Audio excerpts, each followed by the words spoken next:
Hello everyone, welcome back to new video. So friends, এই টপিকটার ওপর তোমাদের অনেকের অনেক কিউরিওসিটি বেড়ে গেছে, আর এটা নিয়ে ভিডিও আমার একটু আগে দেওয়ার দরকার ছিল, বাট কিছু পার্সোনাল কাজের প্রেশার, কলেজের প্রেশারের জন্য ভিডিও করে উঠতে পারছিলাম না। যাই হোক, তো যেটা বলার সেটা হচ্ছে 9th এবং 10th জুলাই রবীন্দ্রভারতী ইউনিভার্সিটির তরফ থেকে যে এন্ট্রান্স এক্সামের প্র্যাকটিক্যালের ডেট দুটো ছিল, তো সেটা সম্পূর্ণভাবে ক্যান্সেল করা হয়েছে।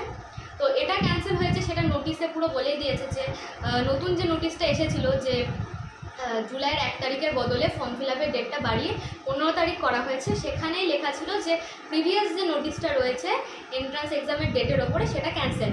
তো আশা করা যাচ্ছে যেহেতু ডেট ক্যান্সেল হয়ে গেছে এবং 15 তারিখ পর্যন্ত ফর্ম ফিল আপের ডেটই বাড়িয়ে দেওয়া হয়েছে, তো 9-10 কোনো মতে এক্সাম হতে পারে না। আর পরবর্তীকালে তোমাদের সমস্ত নোটিশ মেবি জানিয়ে দেবে, এখনও পর্যন্ত কোনো নোটিশ আসেনি, তো তোমরা প্লিজ ওয়েট করো।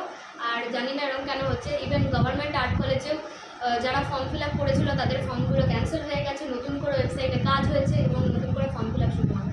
তো এই চলছে ইউনিভার্সিটিগুলোর মধ্যে।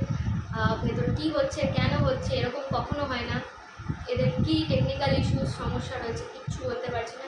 তো অফিসিয়ালি ওয়েবসাইটে নোটিশগুলো না পাওয়া পর্যন্ত অন্তত আমি কিছু বলতে পারছি না ইউনিভার্সিটির স্টুডেন্ট হওয়া সত্ত্বেও। অ্যান্ড তোমরা প্লিজ ওয়েট করে যাও।